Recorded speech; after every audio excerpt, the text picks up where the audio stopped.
दोस्तों, रुपये में भारी गिरावट देखने को मिली है। यूएस डॉलर के मुकाबले भारतीय रुपया 92 के लेवल को क्रॉस कर चुका है। 4 मार्च 2026 को एक यूएस डॉलर 92.08 रुपीस के बराबर था।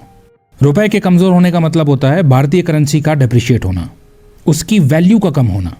रुपए की वैल्यू कम होने का मतलब है कि जितने रुपए में पहले हम सामान इंपोर्ट करते थे, अब उतने ही रुपए में कम सामान आएगा, क्योंकि रुपए की वैल्यू गिर गई है। या इसे हम ऐसे भी कह सकते हैं कि जितना सामान हम पहले इंपोर्ट कर रहे थे, उतना ही सामान इंपोर्ट करने में अब ज्यादा रुपए लगेंगे। अब भारत अपना लगभग 80% क्रूड ऑयल इंपोर्ट करता है। पहली बात तो मिडिल ईस्ट में वॉर होने के कारण ऑयल प्राइसेस पहले ही बढ़ गई हैं, प्लस रुपये के डिप्रिशिएट होने से ऑयल हमको और ज़्यादा महंगा पड़ेगा। जब फ्यूल की कॉस्ट बढ़ती है तो ट्रांसपोर्टेशन की कॉस्ट भी बढ़ती है, फैक्ट्रीज में एनर्जी की कॉस्ट बढ़ती है, प्रोडक्शन की कॉस्ट बढ़ती है। तो प्रोडक्शन और ट्रांसपोर्टेशन की कॉस्ट बढ़ने से सभी गुड्स की प्राइस बढ़ती है, ओवरऑल प्राइस बढ़ती है। इन जनरल देश में महंगाई बढ़ती है, इन्फ्लेशन का एक चेन रिएक्शन देखने को मिलता है।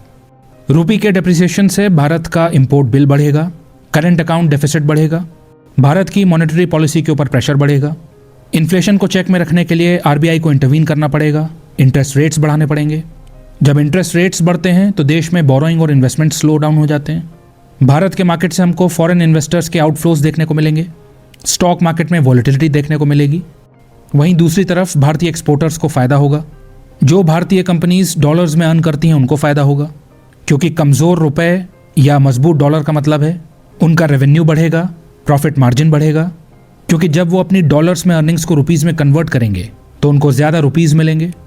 तो भारतीय रुपये में गिरावट से कंज्यूमर्स के लिए महंगाई बढ़ेगी, पॉलिसी मेकर्स की कठिनाई बढ़ेगी और एक्सपोर्टर्स और डॉलर्स में अर्न करने वाली कंपनीज का प्रॉफिट बढ़ेगा।